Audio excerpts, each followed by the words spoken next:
Si tu trades depuis quelque temps, tu as peut-être déjà vécu ça. C'est même quasiment certain.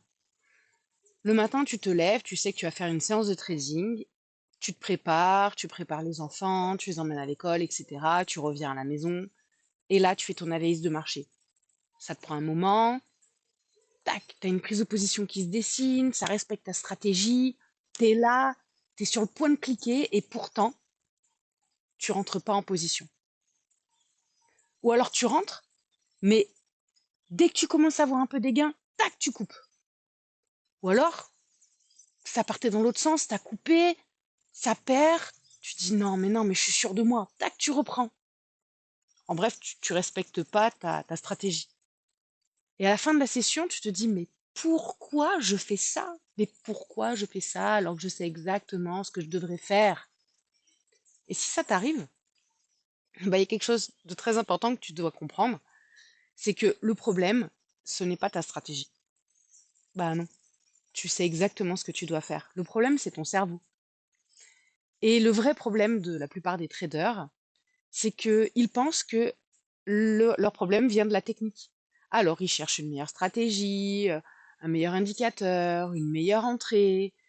Ils cherchent en extérieur ce qu'ils ont finalement comme ressources à l'intérieur. Ils savent exactement, ils ont tout ce qu'il faut à l'intérieur. Mais dans la réalité, ils sont bloqués. Ils n'y arrivent pas. Et ça vient pas du marché. Ça vient pas de la formation, ça vient pas de la mauvaise stratégie, du formateur, du coach, tout ça. Quand l'argent est en jeu, en fait, ton cerveau active des mécanismes très anciens. Des mécanismes qui sont liés à la peur de perdre, très souvent, ou l'anticipation du danger, ou le besoin de récupérer rapidement une perte. En fait, ça dépend aussi de ton éducation, de ce que tu as vécu quand toi, tu étais enfant, ce que tes parents ont vécu, toute l'histoire transgénérationnelle. Et tous ces mécanismes de défense automatique peuvent complètement court-circuiter ta discipline. Quand un trade part contre toi, ton cerveau ne réagit pas comme un analyste. Il réagit comme s'il faisait face à une menace. Même si rationnellement, tu sais que la perte fait partie du trading, tu le sais, tu as été formé pour ça, tu es au courant, tu sais que des fois on perd, des fois on gagne, il y a un pourcentage, tu prends ton ratio en conséquence, etc. Mais à ce moment-là, c'est ton système émotionnel qui prend le dessus. Et c'est là que commencent les comportements que tous les traders connaissent. Tu coupes trop tôt, tu déplaces ton stop loss, ou même ton TP, parce que tu te dis, allez, il y va, et hop, paf, ça redescend. Mais oui, tu avais très bien placé ton TP au départ. Ou bien alors tu fais un revenge trading, parce que tu dis, ah mince, mais non, je l'avais, ma stratégie, hack, j'y retourne. C'est un problème de régulation émotionnelle. Alors maintenant, pourquoi certains traders restent disciplinés? Bah, les traders disciplinés, ce ne sont pas ceux qui n'ont pas d'émotion. Non, non, non. C'est exactement les mêmes personnes que toi et moi, hein. Les traders disciplinés, c'est juste que eux, ils ont appris à réguler leur état interne. Donc, avant de trader, ils ont leur rituel, ils se mettent automatiquement dans une démarche, dans une routine. Leur cerveau a pris l'habitude, leur cerveau, il sait que là, ça va être un trade, donc l'état interne, il est en paix. Pendant le trade, c'est pareil, ils bougent pas, ils sont focalisés, ils ont leur stratégie, ils gardent le cap. Et après une perte, ça aussi, c'est hyper important.